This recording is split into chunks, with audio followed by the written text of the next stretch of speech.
बड़ा सवालिया निशान था कि जो जल जीवन मिशन के तहत केंद्र सरकार की तरफ से लिबरल फंडिंग हुई है और उसमें ग्राउंड पे उसका इम्पैक्ट दिखा नहीं है। उसको लेके हमने जब इनको पूछा तो इन्होंने कहा जी हमने 81% जो है काम कंप्लीट कर दिए हैं और 19% काम इसलिए रहते हैं कि सेंटर से फंड नहीं आया है, जबकि ग्राउंड पे जाएं तो आपके 10% भी काम नहीं हुआ है। लेकिन आपने बुक्स में शो कर दिया कि 81% आपके काम हो गए हैं, जो कि सरासर गलत है, जिसको हमने ऑब्जेक्शन किया है। इसी तरीके से हमने अपने इलाके की पानी की समस्या की बात की। अपने इलाके जम्मू में खड़े हैं, यहाँ कितनी पानी की दिक्कत है। जम्मू टाउन जो हमारा सबसे बड़ा टाउन जम्मू कश्मीर का, यहाँ पानी का क्राइसिस है और ये कहते हैं जी हम पानी प्रॉपर दे रहे हैं। तो इस तरीके से मेरे विधानसभा क्षेत्र चनैनी गोडी में पानी का बहुत ज्यादा क्राइसिस है, उसको लेकर हमने इशू उभारा है।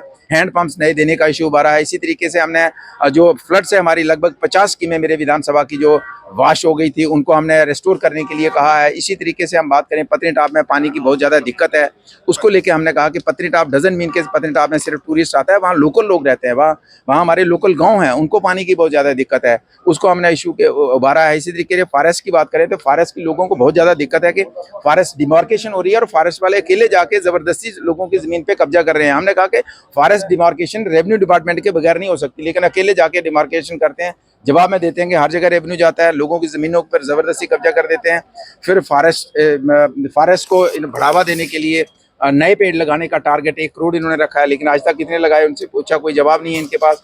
इसी तरीके से फॉरेस्ट डिपार्टमेंट में हमने कहा कि हमारे नेशनल पार्क हमारे जम्मू कश्मीर के अंदर 4 हैं और जम्मू के अंदर जो जोग्राफिकल एरिया फॉरेस्ट एरिया ज़्यादा है उसमें सिर्फ 1 नेशनल पार्क है और कश्मीर के अंदर 3 नेशनल पार्क है। तो इस तरीके के इश्यूज़ को फ्लड को लेके हमारा ट्राइबल अफेयर मिनिस्ट्री का बजट थी, उसको लेके कि हमारा मेरे एरिया में लगभग 20% जो है एसटी पॉपुलेशन है, एसटी मतलब गद्दी पॉपुलेशन है, उसको लेके गवर्नमेंट का क्या प्रपोजल है, कोई खास कंक्रीट नहीं है। तो उन सारे इश्यूज़ को हमने यहाँ पे उभारा है। डिग्री कॉलेज मेरे विधानसभा क्षेत्र का जो है, एक तो मेरा डिग्री कॉलेज चनैनी प्रॉपर में है, जो जिसकी बिल्डिंग बन चुकी है और उसकी लगातार डिमांड है कि उस बिल्डिंग को शिफ्ट किया जाए। तो इस मेरे कट मोशन के पर्सन के जवाब में इन्होंने कहा जी हम इस नए सेशन में उसको शिफ्ट कर रहे हैं। तो let's hope for the best. मुझे लगता है कि इंफ्रास्ट्रक्चर कंप्लीट हो जाएगा। इसके साथ ही लाठी और घोड़ी में नए डिग्री कॉलेज की डिमांड है, लेकिन फिलहाल सरकार ने कहा कि पुराने कॉलेजेस को हम स्ट्रेंथन कर रहे हैं, अपग्रेड कर रहे हैं और नए कॉलेज अभी सरकार का प्रपोजल नहीं है, जब होगा तो देखा है। देखिए रंधावा जी हमारे ऑनरेबल एमएलए हैं, उनके पास, चूंकि मेरे पास इसका एग्जैक्ट फिगर्स तो नहीं है, उनके पास उन्होंने क्वेश्चन लगाया होगा, जवाब आया होगा, लेकिन अगर इस तरीके का